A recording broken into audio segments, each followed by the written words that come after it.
Hello everybody from around the world, from a sunny Berlin. We will learn to accompany a song.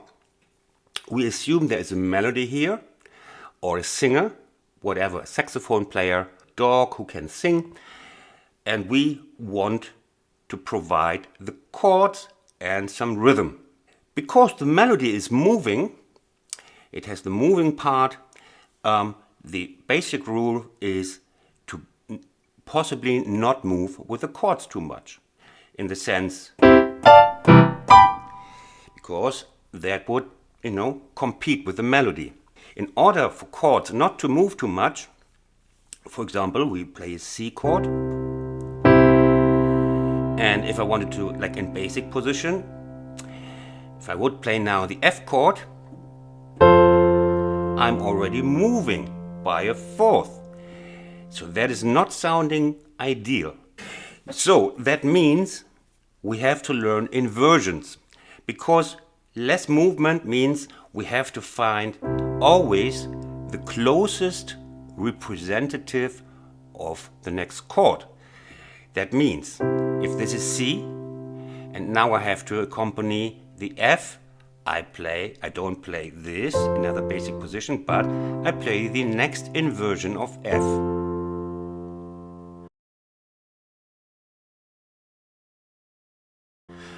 So a lot of your work that I cannot do is finding inversions. The closer the better is the rule you must learn. Example: C, F, G. You see G, huh? The G walked up from here to here. These are the inversions of G, and they have become your best friends. In this tutorial, in simple song accompaniment, we will learn basically only the triads. That means C is this one. Of course, there are other chords, chord types for C, like for example, C major. This is for the advanced, but you can accompany any song with just an inversion for the basic triad. One exception though we will do if we play the G chord. In this case it's the dominant of C. We will try to add the 7. This is an exception because the 7 on the dominant is far more important than the 7 on any other chord, because we have the dominant 7th chord, and this is always showing or wanting to have the resolution afterwards. So we will add, as an exception, the G, we will add the 7, the minor 7.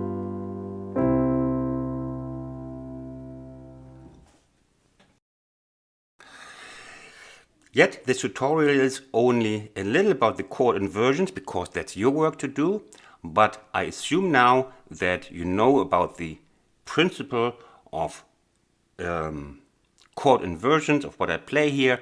I will do it very slow, but we're moving on to accompany something, and we start slowly, and that would be number 1, the ballad.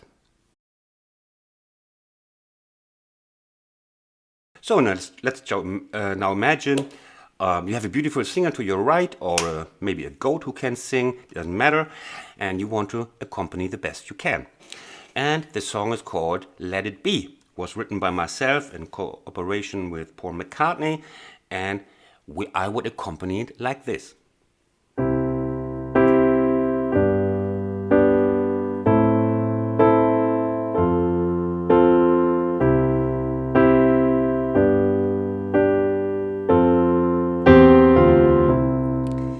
The last bit, don't worry, it's just for your orientation, that you know where you are, that you recognize the song.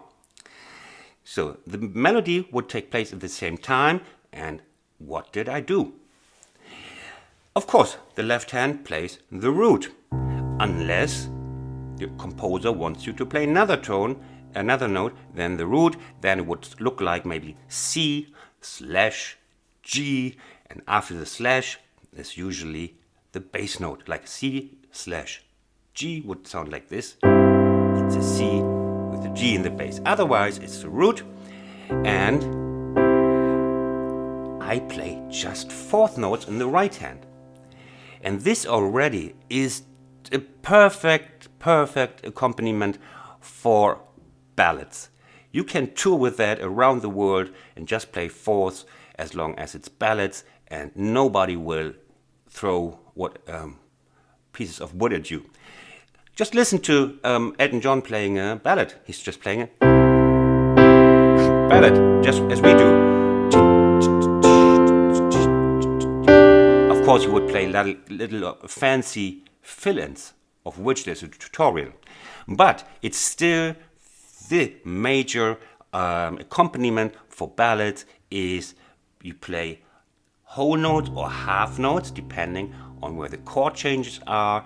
In this case, they are after half a bar, so it's 1 and 2 and 3. Fabulous, Christian. This song was not written by you.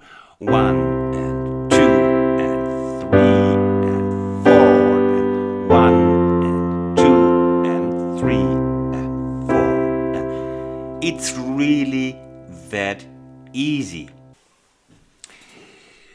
Then you can also play the bass in whole notes. Imagine we have a whole bar in C. 1 and 2 and 3 and 4 and 1 and 2 and 3 and 4 and 1 and 2 and 3 and 4 and 1 and 2 and 3 and 4 and see? And already nothing is missing. You might have seen that I'm now, when I start here, then I play the next G, then I play the next F, then I play the next C. Oops, my chords moved down. I started here and I played always the next. It seemed so natural for me. And then all of a sudden, I'm on a C inversion that is a bit down. And if it goes on like this, another G, another F, and then we would very soon get out of the territory that sounds good for accompanying, where the chords sound good. So, and there's a tendency of chord moving down. I don't know why. It just is. So occasionally you have to do one jump and then you can walk down again. You know, it's just like that. Of course, in general, you always have two options to go either, like if we have the C. Now we play, for example, we want to play the F. We can play this F, or we can play this F. This is a little bit closer, but often you cannot tell, and you will end with one or the other. Whatever you do, if you climb up or if you climb down, readjust. Once you're over this mark and below this mark with the thumb, you are out. It's like in tennis. It's out. This is the line. Okay? So, when we, for example, play C, F, G, and C again. And now I want to play the next, let's say, D minor. We are now in C. It's just about okay. The referee would say, well, split decision, but just orientation, you know? We don't want to get in the area of the instrument of the soloist, and we don't want to get in the muddy part where the chords don't sound good anymore. Apart from that, you might have observed you have these things left and right, they're called ears, and you will hear when it sounds muddy. Don't just trust me, okay? So this is only the first bit, but this is already, you know, accompanying is not sensational. It must be simple, because the sensational bit is up there. It's the singing goat, you know? We must stay lovely, just keep the beats, keep the fourth beats, and don't attract too much attention. Unless the singer is really bad, then you do something spectacular here, like to distract from the singer. Now imagine you passed the first verse without any major accidents, and then you would have loved maybe some diversity, something that brings in another color. So we have these fourth chords. They're really fine. I love them. They're really nice.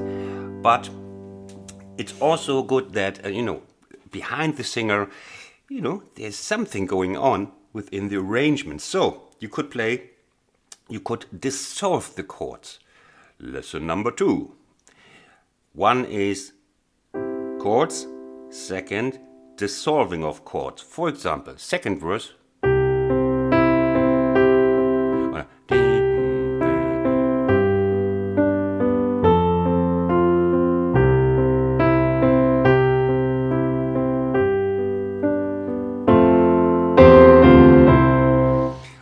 And these are little patterns that can sound really nice and loosen up the whole thing, make it more attractive from the background. What pattern is it? And we start, in this case,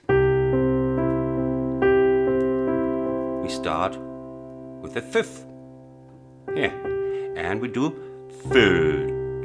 Or, okay, let's just say on C now we start with the fifth. This is now G, yeah? You can see G. So, why I was hesitating a little is because it's not always the fifth. I would rather say it's up, down, middle, down, up, down, middle, down. That's how we call, let's call it from now on, the structure is up, down, middle, down. Because this way it's easier to remember for the other chords. So, up, down, middle, down, up, down, middle, down, up, down, middle, down, up, down, middle, down, F. Diddle, up, down, middle, down, up, down, middle, down, up, down, middle, down. Shall we do an E minor for a change? Can you see it? Yeah, inversion. Let's take a D minor now.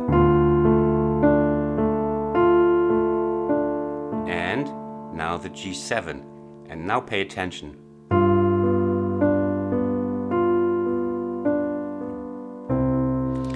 Have a look at the G7. I said before, very often we want from the G chord, we want this 7. Now we have a pattern of 3 here. 1, did, which is great with triads, but if we have 4 notes, could take these and skip the minor 7 of G. But in this case, and it's a little bit like out of the rule, we just drop it. We just drop the G. We know it's G7 anyway. Why? Because the bass is playing the G, so if we move it up, we have the complete G chord here. The ear doesn't need any more confirmation that it's G. So in this case, with the pattern of 3, we would prefer the 7 instead of the 8. Because it's a characteristic and essential note for this chord. And already you have done something nice in the background, and you might get the gig for next time. Or the singer might even fall in love with you. But maybe you try a little harder, that she would fall in love with you, but offering something more. By chance, I have the ideal recipe for making somebody fall in love with you. And it's a 4-note pattern. Promise, it works. Listen to this.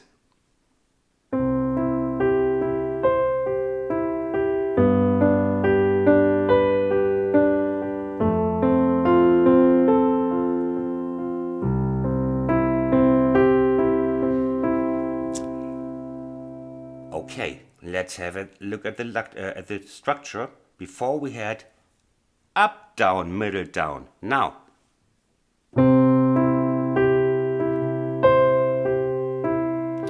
Now we have this, the octave involved.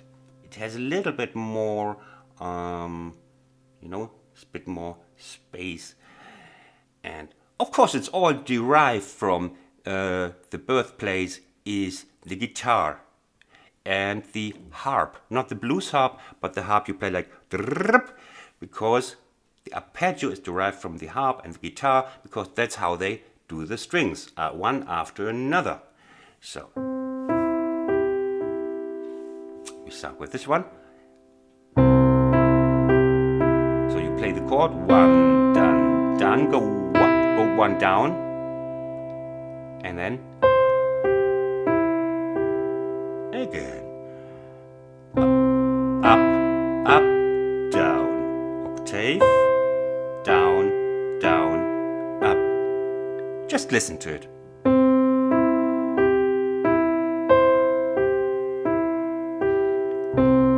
Chord, chord, down, octave, chord, chord, back. And this is really already very nice. Let's take E minor now. D minor. G. You see again, we use the minor 7. There's no fixed rule in music, of course. We can also, but as one of the rules of thumb, prefer the 7 to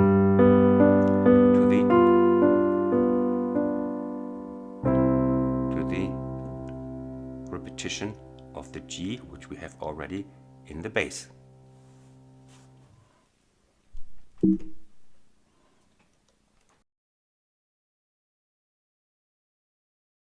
An up-tempo pop song with a rhythm.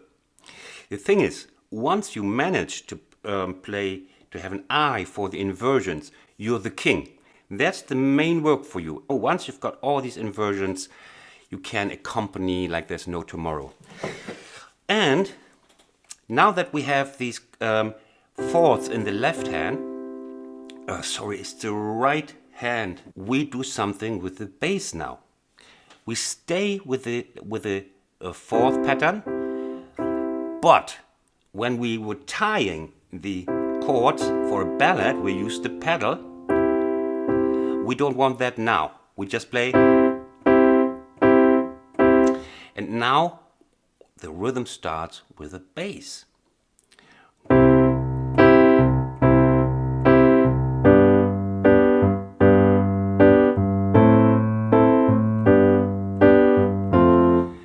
What is it?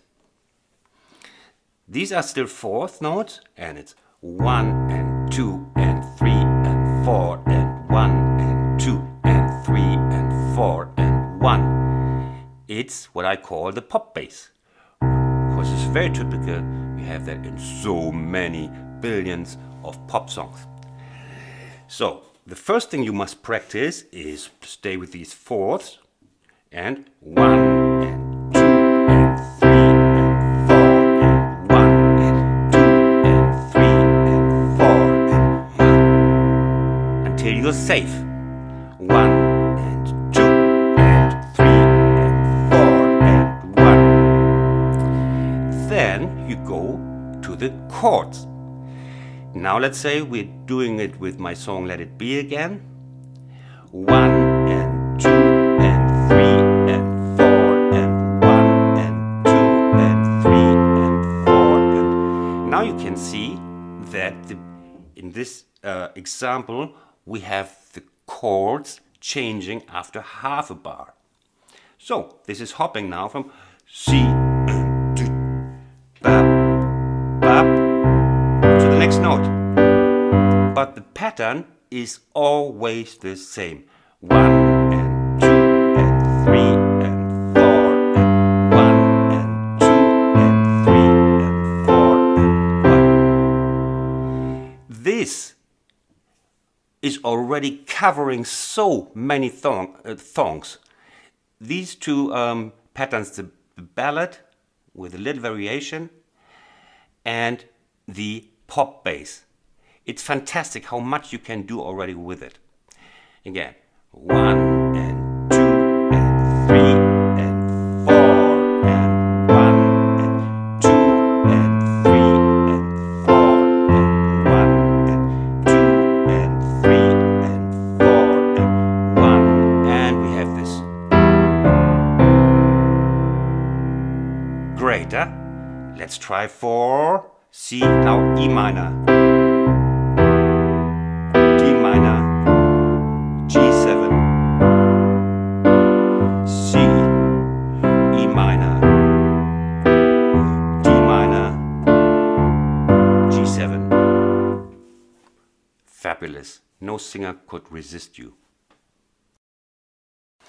And also here I will give you one variation to, have a little structure in the background for the singer and do something different in different verses. Or maybe for the chorus or refrain, as some countries call it. I'm not so sure always if in the US it's called chorus or refrain.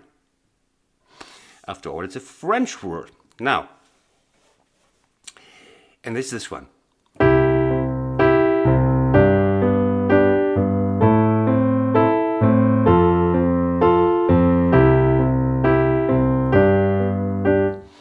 What did I do?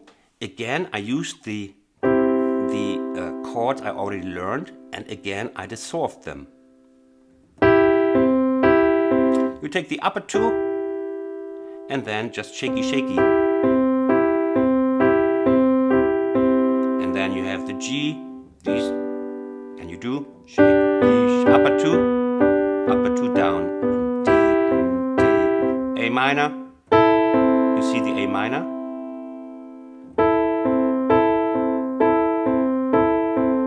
Already it's quite fantastic. Then as the last bit, for another variation, or to give it a bit more action, you don't play the fourth notes, but you play eighth notes. Would sound like this: 1 and 2 and 1 and 2 and 3 and 4 and 1 and 2 and 3 and 4 and 1 and 2 and 3 and 4 and 1 and 2. See, from now it's just a little cat jump to the next thing that takes very little effort, and you have something quite different. It's 1 and 2 and 3 and 4 and 1 and 2 and 3 and 4 and 1 and 2 and 3 and 4 and 1 and...